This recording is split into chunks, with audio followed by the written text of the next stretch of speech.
পৌষ মাসে এই 5টি সংকেত পেলে ভুলেও কাউকে বলবেন না। নিজেকে অত্যন্ত ভাগ্যশালী মনে করবেন, কারণ মা লক্ষ্মীর আশীর্বাদে নতুন বছরে প্রচুর অর্থ ও সৌভাগ্য আসতে চলেছে আপনাদের জীবনে। নমস্কার বন্ধুরা, আমি সুচরিতা।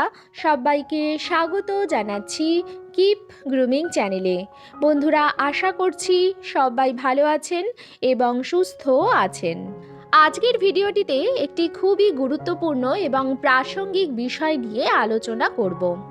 আগামী বছরটা আপনাদের কেমন কাটবে সেটা কেউই বলতে পারে না, তবে আপনারা নিশ্চয়ই মনে মনে প্রার্থনা করেন যে সামনে যে বছরটা আসছে সেটা যেন আপনাদের অত্যন্ত ভালো কাটে, আপনাদের সকল মনস্কামনা পূর্ণ হয়। সেটা আপনারা জানান আপনাদের ঈশ্বরের কাছে। ঈশ্বরও কিন্তু আপনাদেরকে জানান নানা রকম সংকেতের মাধ্যমে।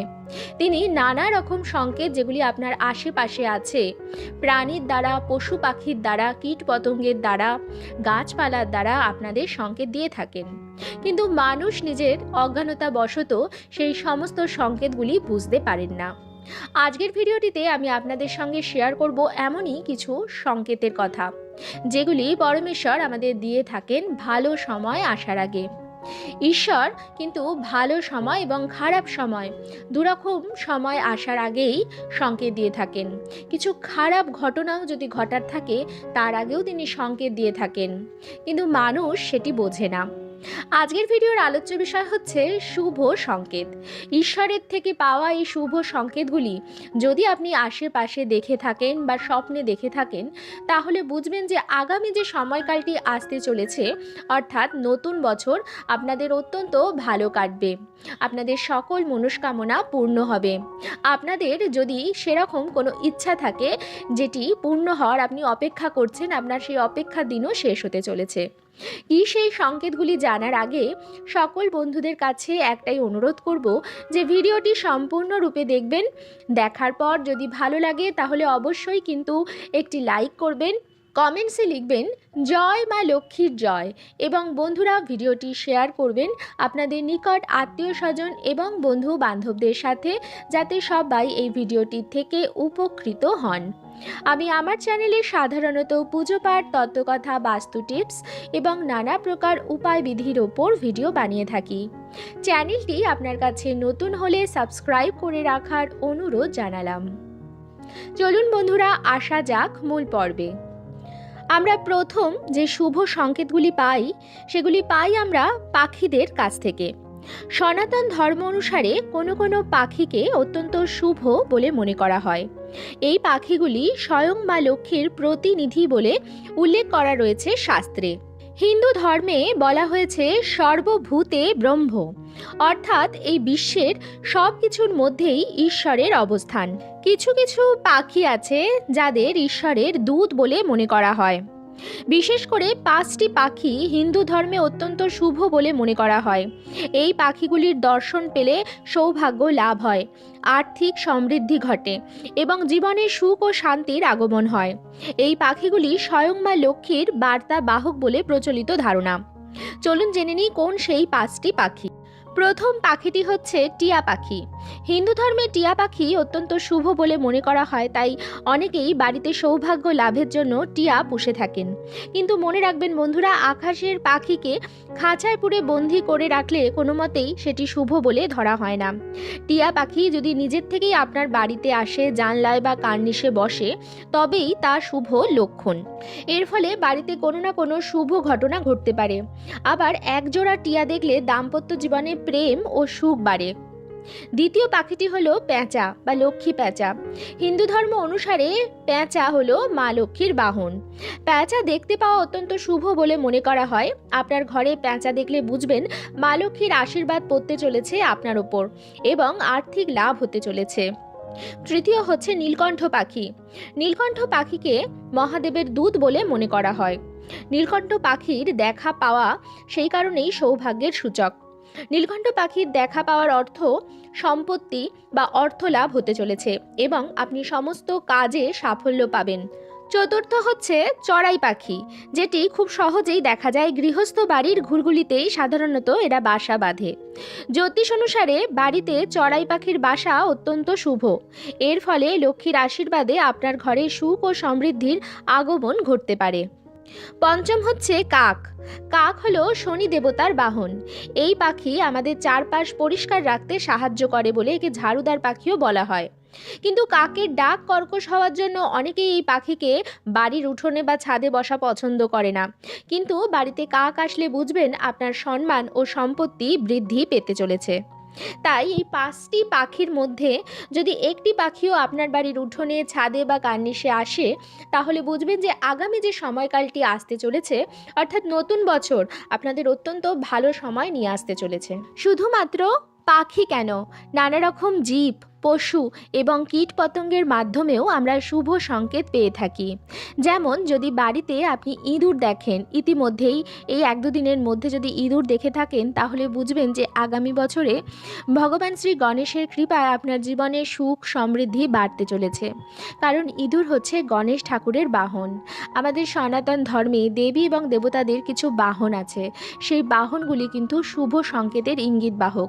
তাই সেই বাহনগুলিকে যদি আপনারা দেখতে পান চাক্ষুষ বা স্বপ্নে, তাহলে কিন্তু সেটি শুভ সংকেত দিচ্ছে। তাই বাড়িতে ইঁদুর দেখলে মারতে উদ্যত হবেন না। তবে হ্যাঁ, যদি ইঁদুরের সংখ্যা অতিরিক্ত বেড়ে যায় তাহলে সেটা দূর করার চেষ্টা করতে হবে, তবে না মেরে। ঘরে যদি খুব কালো পিঁপড়ে আসতে শুরু করে দেয়, তাহলে বুঝতে হবে যে খুব শিগগিরই আগমন ঘটতে চলেছে মা লক্ষ্মীর। তবে এতেও রয়েছে একটি শর্ত। জ্যোতিষ শাস্ত্রবিদরা বলছেন বাড়িতে শুধু কালো পিঁপড়ে আসলেই হবে না। কালো পিঁপড়ে এসে গোল করে যদি কোনো কিছু খায়, তাহলে ধরে নিতে হবে বাড়িতে অর্থের সমাগম হবে। তাই বন্ধুরা, বাড়িতে ইতিমধ্যেই যদি লম্বা করে সারিবদ্ধ কালো পিঁপড়ে দেখেন, অথবা গোল করে তারা কোনো খাবার খাচ্ছে, এরকম দৃশ্য দেখে থাকেন, তাহলে বুঝবেন সেটি মা লক্ষ্মীর দেওয়া একটি শুভ সংকেত। আগামী বছর আপনাদের অনেক আর্থিক উন্নতি নিয়ে আসবে। কালো পিঁপড়ে যদি এরকমভাবে আপনারা দেখেন, তাহলে আটার সঙ্গে সামান্য চিনি মিশিয়ে তাদের খাওয়ার জন্য দিতে পারেন। অনেকেই বাড়িতে টিকটিকি দেখলেই বিরক্ত হন, অনেকে তা মারতে উদ্যত হন। তবে এই প্রাণীটিকে বাড়ি থেকে তাড়ালে মা লক্ষ্মীর প্রবেশও আটকে যায়। জ্যোতিষে মনে করা হয় যে বাড়িতে মা লক্ষ্মীর কৃপা রয়েছে সেই বাড়িতেই টিকটিকির আনাগোনা বাড়ে। তবে টিকটিকি যদি বাড়িতে তুলসী মঞ্চের আশেপাশে দেখা যায়, তাহলে জানতে হবে খুব শিগগির আপনার হাতে টাকা বা সম্পত্তি আসতে চলেছে। দীপাবলির রাতে টিকটিকিকে তুলসী মঞ্চের কাছে দেখতে পাওয়া খুব ভালো সংকেত বলে মনে করা হয়। এমনকি ঠাকুর ঘরে মা লক্ষ্মীর আশেপাশে যদি টিকটিকি দেখতে পান, তাহলেও সেটি শুভ সংকেত। আপনার বাড়ির উঠোনে বা ছাদে কোনো গাছে যদি আপনি দেখতে পারেন প্রজাপতি, তাহলে সেটিও কিন্তু শুভ সংকেত। প্রজাপতি কিন্তু খুব ভালো সময়ের ইঙ্গিত নিয়ে আসে। তাই বাড়িতে যদি প্রজাপতি আপনারা ইতিমধ্যেই দেখতে পারেন, তাহলে বুঝবেন যে কোনো সুখবর আপনার জন্য অপেক্ষা করছে। অনেকেই মনে করেন যে বাড়ি থেকে বেরিয়েই ঝাড়ু দেখলে দিন খারাপ যায়। এই ধারণা ভুল। জ্যোতিষশাস্ত্র মতে বাড়ি থেকে বেরিয়ে ঝাড়ুর দর্শনে দিন বরঞ্চ ভালো যায়। তা দেখলে মা লক্ষ্মী ঘরে প্রবেশ করেন। মূলত বাড়িতে ঝাড়ু বা ঝাঁটাকে লক্ষ্মী রূপে অনেকেই পূজা করেন। ফলে বাড়ি থেকে বেরিয়ে যাওয়ার সময় ভুলবশত যদি ঝাড়ুর দর্শন হয়ে থাকে, তাহলে তা ফলদায়ী বলে মনে করা হয়।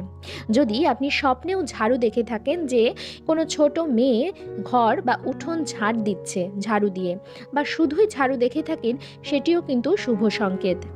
ঈশ্বর কিন্তু আমাদের স্বপ্নের মাধ্যমেও নানা রকম সংকেত দিয়ে থাকেন।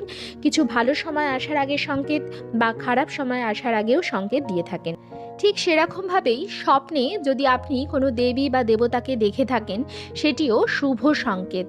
বন্ধুরা, স্বপ্নে যদি আপনি দেখে থাকেন ঠাকুর ঘরের কোনো জিনিস, সেটি কাঁসর ঘণ্টা হতে পারে, ঠাকুর ঘরের শঙ্খ হতে পারে, বা মঙ্গল ঘট হতে পারে, বা ঠাকুর ঘরের কোনো বাসন কোসন হতে পারে, প্রদীপ হতে পারে, সেগুলিও কিন্তু ঈশ্বরের দেওয়া শুভ সংকেত।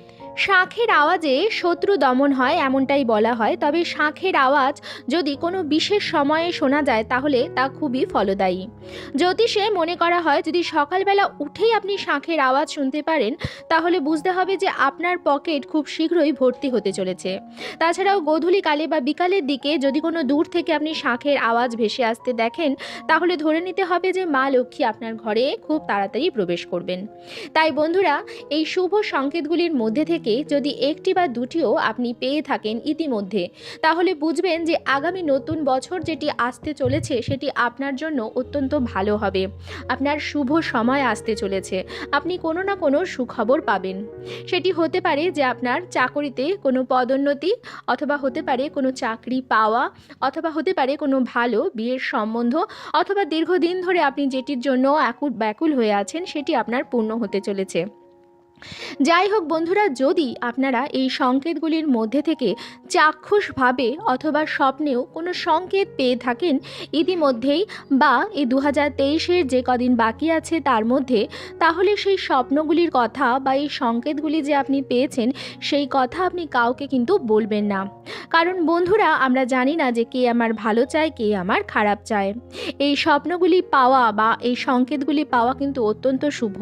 তাই আপনি এই জিনিসগুলির মধ্যে কোনো ব্যক্তির নজর লাগানোর চেষ্টা করবেন না, কোনো ব্যক্তিকে এই জিনিসগুলি বলার চেষ্টা করবেন না। এগুলি আপনি নিজের গোপনেই রাখুন এবং নিজে মনে মনে আশ্বস্ত থাকুন যে আপনার শুভ সময় খুব শীঘ্রই আসতে চলেছে। মা লক্ষ্মীর আশীর্বাদে আপনার ঘর সুখ শান্তি এবং সমৃদ্ধিতে ভরে উঠবে এবং প্রচুর অর্থপ্রাপ্তির যোগও তৈরি হবে। আজকের পর্বটি এখানেই শেষ করছি। আশা করছি আজকের ভিডিওটি আপনাদের ভালো লাগলো এবং একটু হলেও উপকারে লাগলো। ভিডিওটি ভালো লাগলে অবশ্যই কিন্তু লাইক, কমেন্টস এবং শেয়ার করবেন বন্ধুরা। আর যদি চ্যানেলে নতুন হন তাহলে অবশ্যই চ্যানেলটিকে সাবস্ক্রাইব করে আমার সাথে থাকবেন। দেখা হবে কিপ গ্রুমিংয়ের নতুন আরও একটি পর্ব নিয়ে। সবাই খুব ভালো থাকবেন, সুস্থ থাকবেন।